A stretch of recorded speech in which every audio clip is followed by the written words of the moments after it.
Prince Harry visited us today. He spoke to officers who were on the front line that day, TOW officers, Tactical Aid Unit officers and neighbourhood officers and other officers who were here on the front line and bore the brunt of the disorder, who behaved very courageously.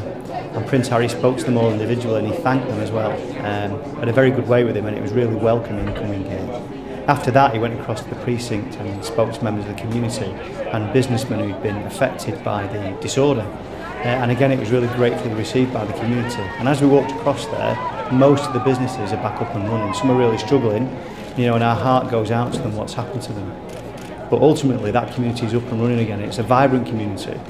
And from the reception Prince Harry's had, but also from the reception we've had since the disorder, the police officers on the streets, people are cheering us, thanking us for what we've done. We've had messages of support on Twitter, by the post, by every method available, and it's made us much closer with the community. Having seen the footage of what happened and spoken to officers who were at the scene throughout the disorder, Prince Harry came here today to thank everyone for what they did, and he asked me to pass on his thanks to everybody involved. I think we've arrested nearly 300 people now since the disorder ended, about 40 of them in Salford, and a lot of that is a result of hard work by our detectives and officers in terms of reviewing CCTV, etc. But also a lot of it has come from the Shop a Looter campaign. So it's hugely successful. It shows the majority of the community are behind us.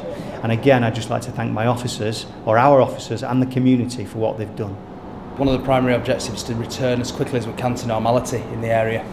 On the Wednesday and the following days, Wednesday, Thursday, Friday, one of our goals was to try to visit every single business, every single resident, and speak to them and get their views.